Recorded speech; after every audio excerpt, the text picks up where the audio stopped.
우리가 잘 알고 있는 세계적인 부흥 전도자 무디 선생께서 영국에 가가지고 대부흥의 그런 집회를 인도하고 이제 다시 자기 조국 미국으로 지금 돌아오는 그런 시간이었습니다. 근데 이제 그때는 배를 많이 이용해서 대서양을 건너서 영국에서 미국으로 건너가는데, 근데 큰 풍랑을 만난 거예요.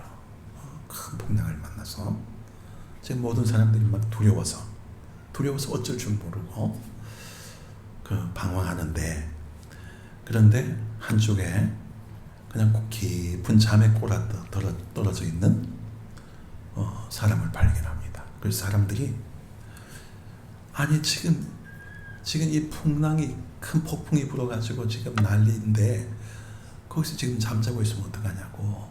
그래서 막 흔들어 깨웠답니다. 근데 흔들어 깨우면서 일어나는데 이분이 바로 무디 전도자였습니다. 무디 목사님. 그래서 일어나면서 지금 무슨 일인데요? 그래. 지금 풍랑이 일어나가지고 지금 배가 막 어찌할 줄 모르는데 어떻게 그렇게 잠만 자고 있습니까? 무디 목사님 뭐라고 얘기를 하냐면, 난 또 무슨 일을 하고, 그러다가 죽으면 천국 갈 것이고 살면 미국 갈 것이고 뭐가 걱정입니까? 그러면서 다시 들어가서 잠을 자더라는 거예요. 풍랑 속에서도 편안하게 잠을 잘 수 있는 그런 믿음, 우리가 그런 믿음을 소유하면은 얼마나 좋겠어요. 우리는 때때로 인생의 그 풍랑을 만났을 때 그럽니다. 그냥 호들갑을 떨죠. 호들갑을 떱니다. 어떤 큰 병이 나한테 찾아오고, 또 우리 가족들 가운데 어떤 그냥 좀 약간 큰 병이 찾아오면은 그냥 죽을 인상 쓰고, 그리고 그냥 불평하고 그냥 죽겠다 하고 그렇게 살아가는 것이 우리들 모습이 아닌가 돌아보면서, 이 풍랑 속에서도 평안함에 잠을 자는 그것이 진짜 그리스도인의 모습이 아닌가, 그렇게 생각이 되어져요. 우리 그리스도인들은 하나님의 평안을 약속받은 성도들이 아니겠습니까? 예수님께서도 말씀하시기를 나의 평안을 너에게 주노니 내가 주는 것은 세상이 주는 것 같지 아니하니라, 그렇게 말씀하셨죠. 그래서 하나님의 주시는 그 평안을 누리고 살아가는 것이 우리 그리스도인의 모습이어야 되고 하나님 자녀의 모습이 되어져야 된다는 거예요. 그 신앙의 대통령이었던 링컨 대통령, 그분이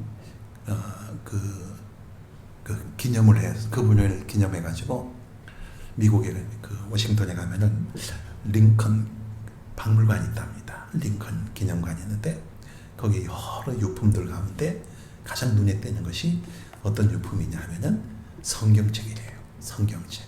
그 성경책도 평생을 쓰던 그 성경책. 그 성경책이 펴져 있는데, 그런데 그 성경책 가운데 가장 많이 달았고 많이 색칠해져 있고 많이 그렇게 들여다봤던 것이 표가 딱 나는데요. 그것이 어디냐면은 시편 34편의 말씀인데, 그 34편 4절에 보면은 이 구절이 있습니다. 내가 여호와께 간구하매 내게 응답하셨고 내 모든 두려움에서 나를 건지셨도다. 이 구절이 시편 34편 4절의 구절이에요. 내가 여호와께 간구하매 내게 응답하셨고 내게 모든 두려움에서 나를 건지셨도다. 두려움에서 나를 건지셨도다. 그래서 오늘 우리가 살아가다 보면은 어려움을 당할 때 있지요. 그래서 사람들이 막 두려워합니다. 나에게 암이 찾아왔다 하는 생각이 벌어요. 사람들이 전부 그 암 속에서 평안을 누리는 사람이 과연 몇 명이나 될까요? 다 막 두려워하지요. 두려워합니다. 어떻게 될까? 죽을까? 내가 며칠이나 더 살까? 두려워하겠죠. 근데 다윗은 그렇게 하나님 앞에 고백을 한 거예요. 내가 간구함에 내게 응답하셨고 내 모든 두려움에서 나를 건지셨도다. 그게 우리 신앙의 모습이어야 된다는 거죠. 아무리 어렵고 힘든 일을 우리가 겪게 될지라도 하나님 앞에 기도하여 그 두려움에서 나를 건지시는 그 능력을 우리가 경험하는 것이 우리 하나님의 자녀들인 거예요. 그래서 오늘 말씀에도 보면은 그것을 철저하게 경험했던, 아주 깊이 경험했던 왕 이 얘기가 나와요. 그 왕은 여호사밧 왕인데 이 성경에 보면은 여호사밧 왕과 더불어서 정말 하나님께서 성군으로 인정해 주셨던 3명의 왕이 나오죠. 성경에는 다윗, 히스기야, 그 한 사람이 바로 이 여호사밧 왕이에요. 그런 선한 왕이었어요. 그런데 지금 세상 일 다 그런 거예요, 여러분. 하나님께서 이런 성군 여호사밧을 축복하셔가지고 정말 평안하게 나라를 다스릴 수 있도록 그렇게 해주셨는데, 그런데 그게 또 그냥 가만 내버려 두질 않아요. 주위의 국가들이 연합을 해가지고, 자, 저 나라가 너무너무 잘 사니까 배가 아파. 우리 연합을 해가지고 저 나라 치자. 그래서 3 나라가 모압, 암몬, 그리고 마혼, 이렇게 3 나라가 연합을 한 거예요. 연합 국가를 만들어가지고 큰 군대를 이끌고 지금 이 유다 여호사밧 왕을 지금 치러 오는 거예요. 진을 쳤는데 그 골짜기에 그냥 가득 찬 거예요. 그랬더니 여호사밧 왕이 두려움이 밀려오는 거예요. 아니, 저렇게 많은 군대가 우리를 치러 온다고? 그래서 그 두려움을 오늘 말씀에도 보면은 3절에 보면 이렇게 여호사밧이 두려워하여 이렇게 나오죠. 두려워하여. 얼마나 두렵겠어요. 이 작은 나라를 3 나라가 지금 연합을 해가지고 지금 먹으러 오는 거예요. 먹으러 오는 거예요. 치러 오는 거예요. 나중에 이 성경을 20장 끝에 쭉 읽어보면은 이 사람들이 아주 그냥 이주할 목적을 가지고, 이주할 목적은 이제 저거는 우리 나라 거야, 우리 거야. 그런 이주할 목적을 가지고 지금 쳐들어와요. 그래서 그들이 나중에 전쟁에서 패해갖고 그 전리품들을 살펴보면은 이 사람들이 그냥 단순히 침략하러 온 게 아니고 완전히 이 나라를 정복하고 자기들이 이주할 목적으로 지금 그 전리품들을 보면 그렇게 나와. 그러니까 얼마나 두렵겠습니까? 두려운 거예요. 그래서 참 이 전쟁이라는 게 얼마나 두려워. 지금 우크라이나를 보면서 참 그런 생각이 많이 들어요. 정말 위대한 지도자는 누구냐 하면은 저기 젤렌스키 같이 전쟁 나가지고 막 그냥 티셔츠 하나 입고 막 전쟁을 지금 싸우는 그런 지도자보다 전쟁 안 나게 하는 지도자가 정말 훌륭한 지도자예요. 전쟁 나가지고 아무리 승전하면 뭐합니까, 여러분? 폐허 뿐인데. 그래서 이 전쟁이라는 것은 그만큼 두려운 거예요. 그만큼 두려운 거예요. 그래서 이 여호사밧 왕이 너무너무 두려워서 지금 할 수 있는 것이라고는 아무것도 없어요. 저 3 나라가 연합해서 쳐들어오는데 어떻게 합니까? 그래서 이 여호사밧은 하나님 앞에 나아갑니다. 하나님께 의지합니다. 얼굴을 하나님께로만 향합니다. 그리고 기도합니다. 그래서 결국 두려움을 이기고 성전 국가로, 성전하는 나라로 채워주게 되어지는 것을 보게 되어집니다. 얼마나 큰 승리를 거뒀는지 26절 뒤에 이렇게 25절부터 30절까지 보게 되어지면은 전쟁에 이겼으니까 이제 저들이 가보니까 막 그냥 시체 막 골짜기를 이루고 있어요. 그 시체 골짜기를 이루는데 거기에서 그들이 남긴 그 전리품들을 거두어 가지고 오는데 하루 가지고는 안 돼 가지고 3일 동안을 거둬들였다. 그 정도로 이 사람들이 나라를 그냥 이렇게 침략해 온 게 아니고 완전히 이주해 오려고 다 준비해 왔던 거예요. 근데 그 전리품들을 거두어 들이는데 그런데 3일 걸렸다 할 정도로 대승을 거둔 거예요. 대승을. 그 전쟁에 승리하고 나니까 나라가 얼마나 평안해졌는지.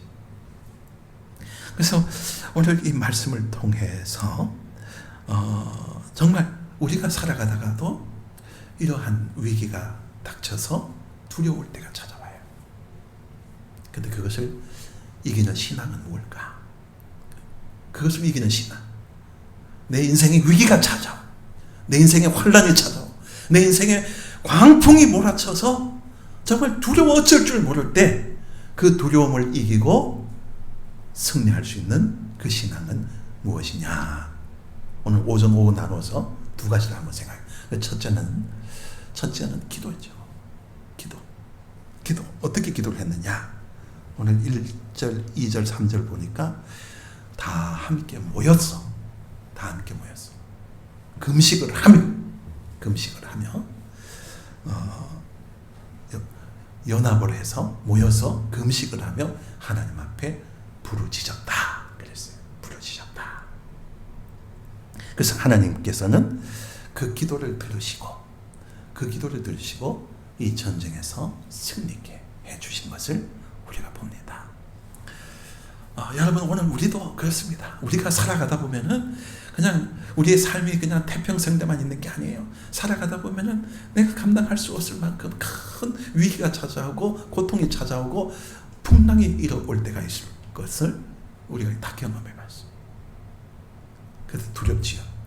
그런데 그 두려움 속에서 우리가 하나님 앞에 기도하면 하나님은 귀를 여시고 우리의 신음 소리까지도 다 들어 응답해 주시는 하나님이시라고 성경은 말합니다. 맹인 바디메오가 그랬지 않습니까? 자기의 그 슬픈, 자기의 그 처절한 심정, 자기의 처절한 그 환경, 그것을 해결해 줄 사람이라고는 없었어. 그런데 어느 날 예수 그리스도가 그 땅을 지나. 그래서 이 바디메오는 생명을 걸고 부르짖어 기도했어요. 다윗의 자손 예수여 나를 불쌍히 여기소서. 그것은 절규였어요. 절규. 그렇게 부르짖어 예수님을 찾았을 때 예수님께서는 그 소리에 발걸음을 멈추고 그의 눈을 뜨게 해주셨어요. 수로보닉의 여인 이 얘기 여러분 아십니까? 귀신 들린 딸이 있었어요. 그 딸을 고칠 의사가 아무도 없었어요. 그런데 예수님 소문을 들었어요. 그 예수님을 찾아갔어요. 다윗의 자손이여 나를 불쌍히 여기소서. 내 딸이 귀신 들렸나이다. 그냥 예수님께서 내가 이방인을 위해서 온 것이 아니라 그 이방인을 개 취급했어요. 그런데도 개도 상에서 떨어진 부스러기를 먹지 않습니까? 나를 불쌍히 여기소서. 예수님께서 그 믿음을 보시고 그 딸을 고치셨다 그랬어요. 십자가 상의 두 강도 중에 한쪽 강도가 마지막 죽어가면서 예수님을 향해서 얼굴을 돌렸어요. 그리고 예수여 나를 생각하소서. 죽어가면서 갑자기 예수님을 향해서 나를 생각하소서. 예수님께서는 그 말을 듣고 들으시고 응답하셨어요. 네가 오늘 나와 함께 낙원에 있으리라. 구원을 이루어 주셨어요. 그래서 오늘 살아가면서 우리가 힘들고 어려울 때 그때 우리는 하나님 앞에 정말 그냥 형식적인 기도가 아니고 간절하게 다윗의 자손 예수여 나를 불쌍히 여기소서 이런 부르짖는 그런 기도. 죽어가면서 나를 생각하소서 그 애절한 그런 기도. 그런 기도는 하나님이 흘려 들으시지 않습니다. 오늘 이 여호사밧 왕도 지금 나라가 위기에 처해 있습니다. 그래서 너무너무 두려운 그런 상황에 처했을 때 그는 하나님 앞에 금식을 하면서 강구를 했습니다. 자기 혼자뿐만 아니고 백성들이 모여서 연합해서 기도를 했어요. 그 기도를 들으신 거예요. 그래서 하나님께서 그 나라를 지켜주셨어요. 우리나라가 1948년 7월 17일에 재헌국회 개회를 했죠. 7월 17일 1948년 해방이 되어지고, 그때 국회가 처음 개회를 하는데 그때 임시의장은 바로 이승만 박사였습니다. 제 사회봉을 잡고 단상에 올라가서 사회봉을 잡고 이승만 박사는 개회사를 이렇게 합니다. 대한민국 독립민주국 제1차 회의를 여기서 열게 된 것을 우리가 하나님께 감사해야 할 것입니다. 개회를 선포하고, 그리고 이어서 이렇게 얘기합니다. 누구나 오늘을 당해가지고 사람의 힘만으로 된 것이라고 우리가 자랑할 수 없을 것입니다. 그러므로 하나님께 감사를 드리지 않을 수 없습니다. 나는 먼저 우리가 다 성심으로 일어나서 하나님께 감사를 드릴 텐데, 이윤영 의원 나와서 하나님 앞에 기도를 올려주시기 바랍니다. 다 일동 기립한 가운데 그때 이윤영 의원은 목사님이셨어요. 그분이 일어나서 재헌국회 제1회 이 국회는 바로 기도로 시작합니다. 그래서 우리나라는 보통 나라가 아닌 거예요.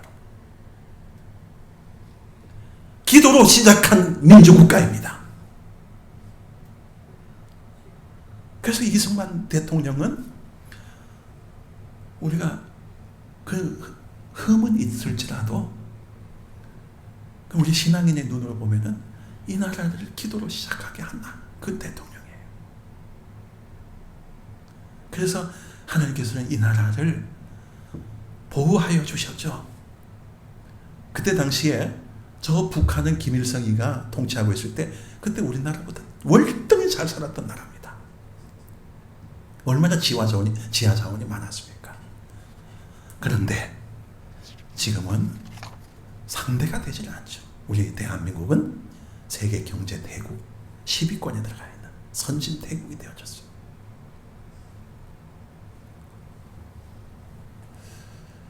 그뿐만 아니고 나라가 위기에 처할 때 해방이 되어지고 가장 큰 위기는 여러분 어떤 것이었습니까? 6.25 사변이었습니다. 6.25 사변이 일어나서 김일성이가 군대를 중공군과 함께 부산까지 밀고 들어왔어. 이제 낙동강을 앞에 두고 이 낙동강만 무너지게 되어지면은 대한민국은 완전히 적화되어지는 거예요.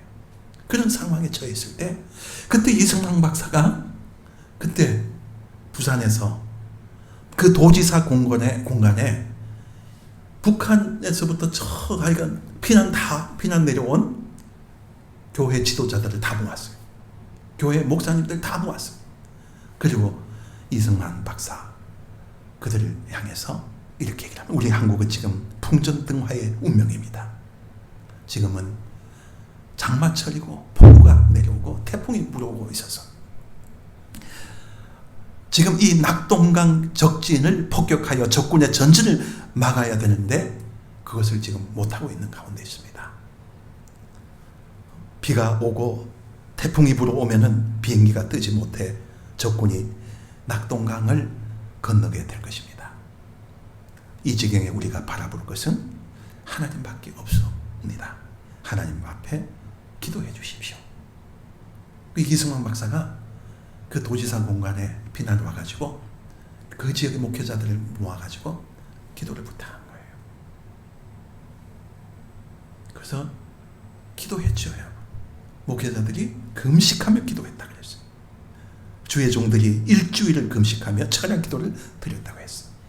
그런데 그 장마철이고 막 폭우가 몰아치는 그런 시기에 어찌된 게 하늘이 청명하게 그렇게 맑았어요. 그래서 미군기가 매일 이 낙동강 건너편에 있는 그 적진을 향해서 집중적으로 그냥 폭탄을 퍼부어버렸어요. 그래서 인민군의 이 총공세를 막을 수 있게 되신 거예요. 기도로 시작한 대한민국, 6.25라고 하는 국가의 위기가 찾아왔을 때에도, 그때도 이승만 대통령은 모아서 기도를 했습니다. 그 기도를 들으시고 하나님께서는 이 나라를 지켜주신 거예요. 그 이후로, 그래서 우리가 저번에도 제가 한번 그렇게 말씀을 드린, 그 예화를 드린 적이 있습니다만은, 그 안전보장이사국이 결의를 해가지고 유엔 참전을 해야 되는데, 그것을 한 나라라도 거부를 하면은, 거부권 행사하면은 유엔군 참전을 못해. 그런데 기도하는 하나님의 백성들 그 기도를 들으시고, 소련이 거기에 기권을 참석하지 못하도록 그렇게 만들어버렸어요. 오늘 대한민국이 6.25라고 하는 국가적인 그런 위기 속에서도 기도하는 하나님의 백성들이 그 기도를 들으시고 이 나라를 그 위기에서 건져주신 거예요. 그것을 여러분, 우리 그리스도인들이 그것을 자부심으로 가져야 되는 거예요. 그래서 이 나라는, 대한민국은 기도로 시작한 나라예요. 기도로 국가적인 위기를 극복한 나라예요. 그렇기 때문에 우리 한국은, 우리 대한민국은 절대로 하나님 앞에 우리는 버림을 당하지 않습니다. 우리나라는 굳건히 세워져 가기 때문에, 나라도 여러분 이런데 우리 인생길에서도 여러분 그렇습니다. 인생의 위기가 찾아와가지고 정말 두려워 떨 수밖에 없는 그런 상황 속에 있을지라도 우리가 하나님 앞에 정말 간절한 마음으로 부르짖어 기도하게 되어지면은 그 기도를 하나님은 이루어 주시는 하나님이신 거예요. 젊은 세대들은 잘 모릅니다만은 구봉서라, 지금은 만약에 타계하셨죠. 세상을 떠나셨는데, 그분은 장로님이셨고 정말 신실한 기독교인으로 정말 좋은 일을 많이 하신 분이에요. 그런데 그분은 원래 독실한 기독교 신자였던 어머니, 그 어머니 손에 이끌려서 교회를 잘 다니던 그런 어린아이였는데, 그런데 40이 넘어가면서 그때 비로소 예수님을 만났지, 그 전에는 그냥 교회에 다니는 것이 그 자기 고백을, 자기 간증에 얘기해 보면 그렇게 나와요. 그래서 예쁜 여학생이 있어서 그 여학생 보러 교회 다녔다 그래요. 그렇게 다니던 사람이 40 넘어서 하나님을 만납니다. 어떻게 하나님을 만나냐면, 우리가 잘 아는 대로 우리가 잘 아는 우리 세대죠. 우리 세대가 돼야 구봉서가 누군지를 알지, 젊은 세대들은 구봉서가 누군지 잘 모를 거예요. 제 어릴 때만 하더라도 구봉서는 정말 막 그 텔레비전에 그 주요 인물이었어요. 그래서 코미디언인데도 불구하고 영화를 얼마나 많이 찍었는지, 그래서 추석 때나 명절날 되면은 그때 뭐 영화관에, 지금 영화관은 요즘은 전부 요만하죠. 우리 교회당만 하는 게 지금은 교회 영화관이었지만, 옛날에는요 얼마나 그 극장이 큰지, 막 1,500명 막 이렇게 들어가는 그런, 2,000명 들어가는 그런 대한극장 이런 데 서울에 가면은 그런 컸어요. 그런데 그 명절 때만 되면 사람들이 전부 할 일이 없기 때문에 그 인생의 즐거움이라는 것은 가서 영화 보는 거예요. 영화. 그래서 변두리 극장은 얼마나 사람들이 미어 터지는데, 거기는 좌석제가 아니에요. 그냥 뒤에 막 그냥 서가지고 그냥 보면은 전부 그냥 코미디 영화고, 그냥 신성일 나오는 영화 아니면은 구봉서 나오는, 배삼룡 나오는 그런 코미디 영화였어요. 그러니까 그런 인기를 누렸다 이 말입니다. 구봉서 그분이. 그래서 뭐 영화를 찍는데 한 번은 광야의, 제목이 뭐냐 하면은 광야의 결사대, 광야의 결사대라고 하는 영화를 찍다가 절벽에서 떨어졌어요. 다리가 부러졌어요. 그래서 병원에 가서 이제 치료를 받는데 의사가 뭐라고 얘기를 하냐면은, 아무래도 다리를 절단해야 될 것 같습니다. 이렇게 엑스레이를 찍고 나서 그렇게 얘기를 하더라고요. 그래서 그냥 까무러쳤대, 어머니가 까무러치고, 그래도 한번 그 시도를 해보겠습니다. 그러나 30%밖에 되지 않습니다. 그러니까 그냥 어머니가 다니는 교회 교인들이 이 구봉수를 위해가지고, 구봉수는 그때 교회도 잘 안 인기 있으면 다 교회 떠나는 것 같아요 보니까. 그러니까 막 그냥 연애 생활 한다고 교회도 안 다니고 이러지.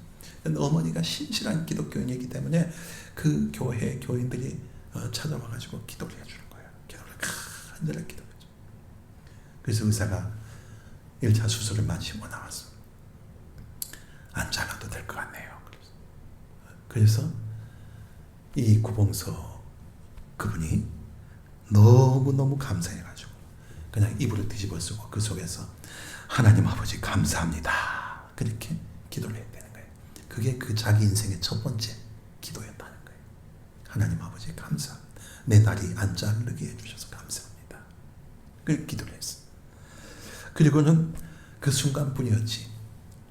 그리고 나서는 또 예수를 잘 안 믿었어. 예수를 잘 안 믿는데, 그런데 그 일을 계기로 해가지고 자기 아내가 신앙이 들어간 거예요. 아내가 신앙이 들어가가지고, 그래가지고 그 자기 집에서 성경 공부를 하더라는 거예요.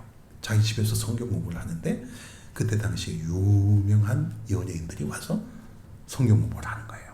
그때 보면 곽규석이라고 하는, 지금도 그분도 돌아가셨습니다만, 곽규석, 또 정훈이, 김자옥, 윤복희, 서수남, 이런 분들이 자기 집에 모여하고 성경 공부를 하는 거예요. 그때 성경 공부를 리더하는 분이 바로 온누리교회 하영조 목사님이죠.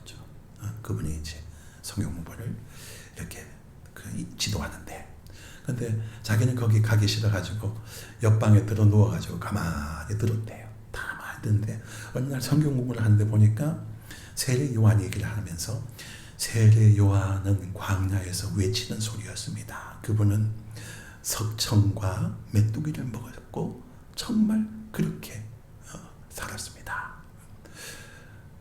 정말 그렇게 힘들게 살았습니다. 그런 성경 공부를 하더라는 거예요. 그 소리를 가만히 듣고 있다가 이분이 뭐라고 그냥 큰 소리로 그냥 옆에 들리려고 그래요. 그 완전히 뭐 고단백 영양식의 로얄 젤리만 먹었구만, 뭐 헐벗고 검지렸느냐고 그렇게 했더니 그 옆에 방에서도 막 그냥 웃음이 나올 정도. 그러니까 자기하고는 상관이 없었어요. 하나님께서 자기 다리 잘라지지 안 잘라도 되도록 그렇게 은혜를 베풀어 주셨는데, 그 순간 하나님 감사합니다. 그리고 끝났어. 그런데 이상한 일이 벌어졌는데, 어느 날 성경 공부 시간에 성경 공부를 마치고 기도를 해줬대요. 기도를 하는데, 근데 며칠간 기도를 받고 나서 며칠간 잠을 계속 이루지 못하다가 깊은 잠에 골아떨어졌는데, 그 깊은 잠에 보니까는 안개가 자욱하고 어떤 분이 자기에게로 다가오는 거예요. 자기에게 다가와서 막 그냥 이렇게 다가오는데 갑자기 막 눈물이 막 쏟아지네. 그런데 안개가 자욱한데 어떤 분이 자기에게 다가오는데 눈물이 그렇게 쏟아지는 수가 없다. 그분이 바로 예수님이셨대요. 그래서 울면서 눈물을 얼마나 흘렸는지 베개가 흠뻑 젖도록 그렇게 웃고, 그리고 사흘 뒤부터는 정말 망치로 때렸던 것 같은 그런 자기 몸에 있던 아픔이 깨끗이 다 나아져 버렸다는 거예요. 다 나아져 버렸다는 거예요. 그래서 예수님을 영접하고 이제 자기가 성경 공부의 주인이 될 정도. 그래서 한 번은 성경 공부하는데 그냥 연예인들 모아갖고 성경 공부하는데 동정녀 마리아에 대해서 막 이렇게 젊은 연예인이 자꾸 꼬치꼬치 묻더라는 거예요. 어떻게 동정녀가 어떻게 아기를 낳느냐? 그거는 비과학적이다. 막 그런데 이 구봉서 그때는 벌써 이제 장로가 되셨어. 그 구봉서 장로께서 야 임마 당사자인 요셉이 가만히 있는데 네가 왜 지랄이야? 네가 왜 지랄이야? 그럴 정도로 그냥 그런 신앙의 사람이 되어져. 그분이 참 좋은 일을 많이 하고 있죠. 문경에 있는 이 애육원, 이 고아원을 내가 죽더라도 계속 여기는 지원해라 할 정도로. 그리고 우간다에 교회를 세우고 좋은 일 많이 하고 하셨어요. 그분도 기도를 통해서 자기의 병을 고쳤고, 그리고 기도 중에 기도받고 나서 예수님을 만난 거예요. 이사야 55장 6절을 보면 너희는 여호와를 만날 만한 때에 찾으라, 가까이 계실 때에 그를 부르라. 아모스 5장 6절에도 보니까 너희는 여호와를 찾으라 그리하면 살리라 그랬죠. 인생의 위기가 찾아왔을 때 우리가 할 수 있는 것은 기도하는 것밖에 없어요. 하나님 앞에 기도하는 것. 그 청교도의, 영국의 청교도의 그 유명한 정치가 중에 크롬웰이 있죠. 크롬웰 여러분 많이 들어봤죠. 그럼 청교도 정치인이었어요. 아주 신앙적인 사람인데, 그런데 어릴 때 할아버지 집에서 자기가 살게 되어집니다. 어머니가 그를 키우지 못하고 유모가 그를 키우는데, 근데 그 할아버지 집 주변에는 그냥 이렇게 막 그냥 살림이 우거져 있어가지고 원숭이들하고 거의 공존하다시피 하는 그런 곳에 살게 되어졌는데, 근데 이 유모가 어느 날 이 크로멜을 안고서 이렇게 젖을 먹이는데 그 나무 위에서 이걸 쳐다보고 있던 그 원숭이가 그것을 흉내내는 거예요. 이렇게 그 새끼를 안고 있는 듯이 하면서 젖을 먹이는, 그걸 흉내내는 거예요. 그런데 이 유모가 잠깐 아이를 이제 이렇게 조그만 아기 침대에다 놔두고는 볼일 보러 들어간다고 집에 안으로 들어간 사이에 이 원숭이가 와가지고 이 아이를 그냥 안아가지고 나무 위로 올라가 버린 거예요. 그러니까 난리 난 거예요.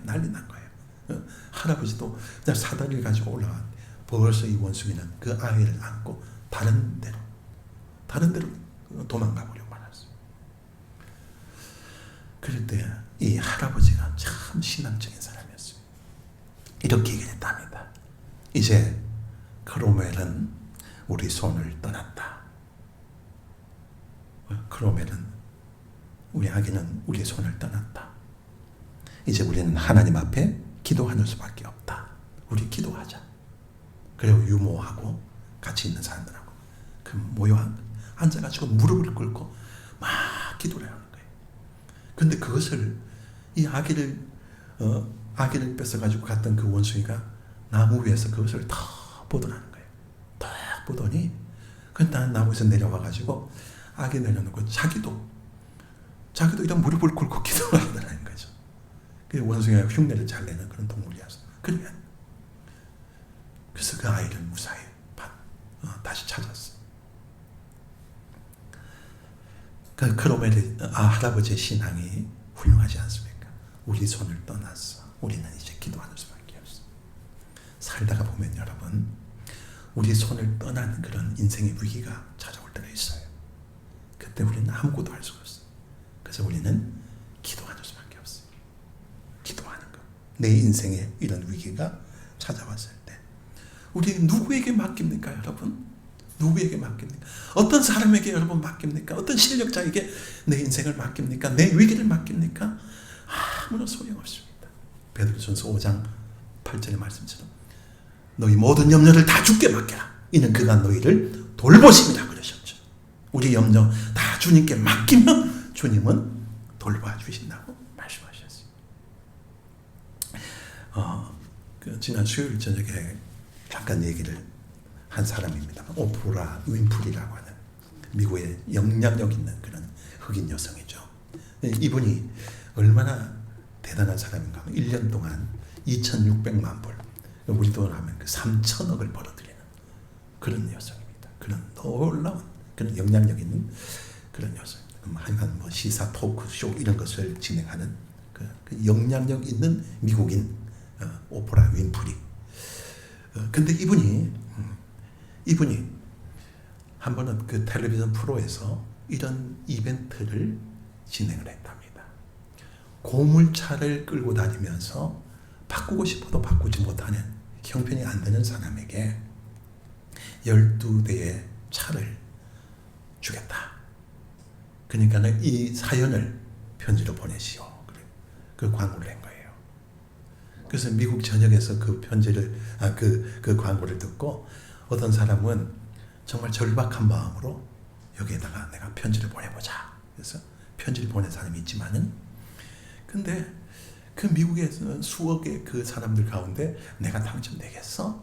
그러면서 보내지 않는 사람이 거의 다 많았죠. 근데 276명이 그 사연을 보내왔어요.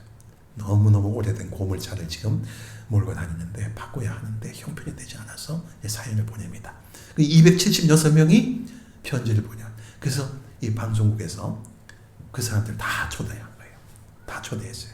12명인데 12명 차는 12대인데 그래서 근데 276명을 다 모였어요. 그래서 추첨을 한 거예요. 먼저 추첨을 11명을 했어요. 11명. 11명을 해서 GM 자동차 가운데 G6라고 하는 새 차를 그 키를 하나씩 다 준 거예요. 얼마나 이 11명을 완전히 막 굉장히 그런 게 너무너무 좋아.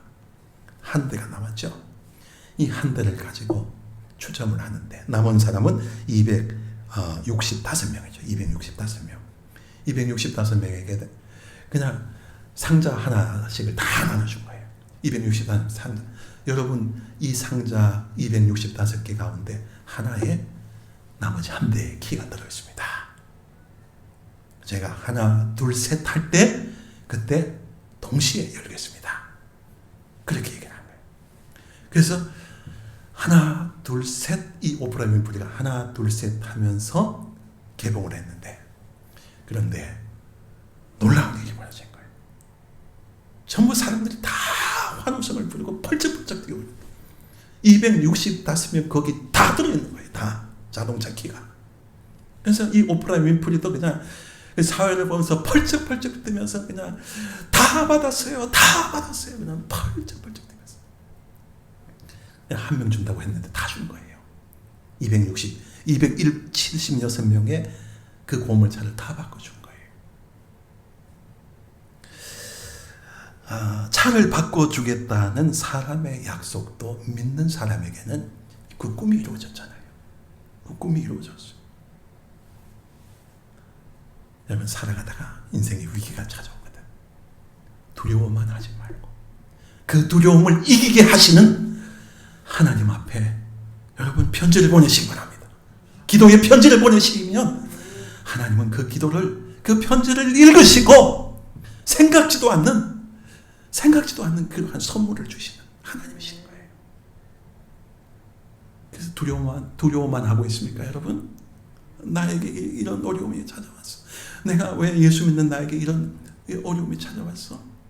나는 곧 죽을 거야. 나는 어쩔 수 없어. 절망과 탄식으로 두려워하는 그런 인생이 되지 말고 그 두려움 너머에 정말 새 차를 준비하고 계시는 그 하나님같이 그 하나님을 우리가 신뢰하면서 여러분 기도함으로 인하여서 이러한 두려움을 이기시고 더 좋은 것을 받으시는 저와 여러분 되시기를 바랍니다.